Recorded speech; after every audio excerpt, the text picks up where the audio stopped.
Assalamualaikum warahmatullahi wabarakatuh. Perkenalkan, nama saya Diayu Komariah. Di sini saya akan mempresentasikan transformator dan konsep distribusi daya listrik. Oke, materi pertama yaitu komponen utama sistem tenaga listrik. Di sini ada pembangkit listrik. Pembangkit listrik adalah tempat di mana energi listrik pertama kali dihasilkan. Di sini berbagai bentuk energi primer atau seperti bahan bakar fosil, air, angin, matahari, nuklir, panas bumi diubah menjadi energi listrik. Yang kedua ada sistem transmisi. Sistem transmisi bertugas menyalurkan energi listrik tegangan tinggi dari pembangkit listrik ke pusat-pusat beban atau gardu induk utama yang letaknya jauh. Nomor 3, sistem distribusi. Sistem distribusi adalah bagian yang mendistribusikan energi listrik dari gardu induk transmisi ke konsumen akhir atau rumah, perkantoran, industri dengan tegangan yang lebih rendah dan sesuai. Di sini ada gambar dari sistem tenaga listrik dari penjelasan komponen utama sistem tenaga listrik tadi. Materi kedua yaitu tentang fungsi sistem tenaga listrik. Yang pertama, menyediakan pasokan listrik yang andal. Sistem tenaga listrik dirancang untuk memastikan pasokan listrik yang stabil dan andal ke semua konsumen. Hal ini sangat penting untuk mendukung berbagai aktivitas ekonomi dan sosial. Yang kedua, mengatur tegangan dan frekuensi. Sistem tenaga listrik harus menjaga tegangan dan frekuensi listrik dalam batas yang diizinkan. Ketidakstabilan tegangan atau frekuensi dapat merusak peralatan listrik dan mengganggu operasi industri.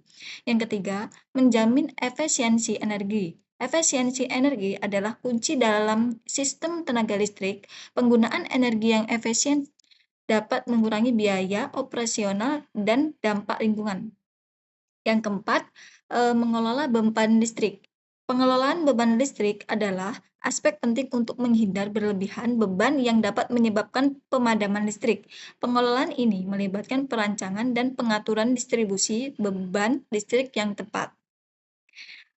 Yang ketiga, ada pentingnya energi listrik. Yaitu yang pertama, dapat mendorong kemajuan teknologi dan industri listrik adalah bahan bakar utama bagi revolusi teknologi dan industri. Pabrik beroperasi dengan mesin-mesin bertenaga listrik, memungkinkan produksi massal barang-barang yang kita gunakan sehari-hari. Yang kedua, memfasilitasi akses informasi dan komunikasi di area digital ini.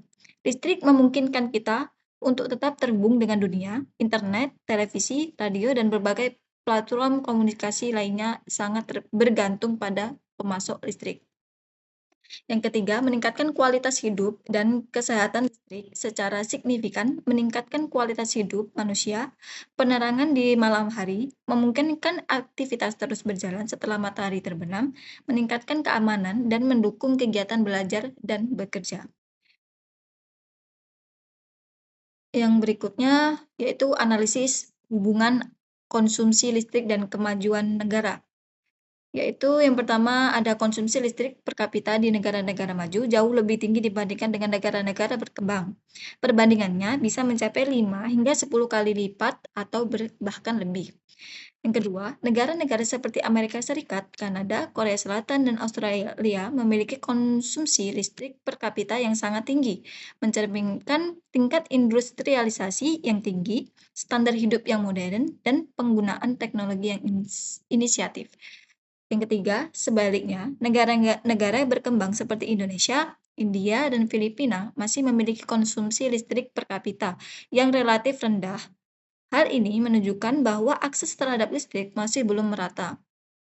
Tingkat industrialisasi belum seoptimal negara maju dan penggunaan energi untuk kegiatan sehari-hari masih terbatas.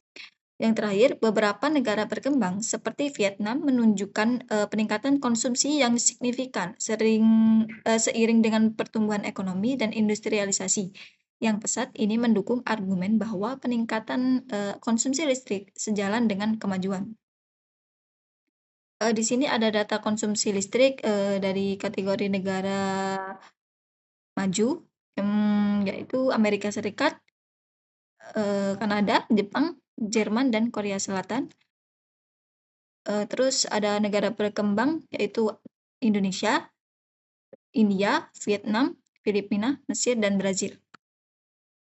Oke, itu saja presentasi dari saya, kurang lebihnya saya mohon maaf, kepada Allah saya mohon ampun, wabillahi taufik wal hidayah. Wassalamualaikum warahmatullahi wabarakatuh.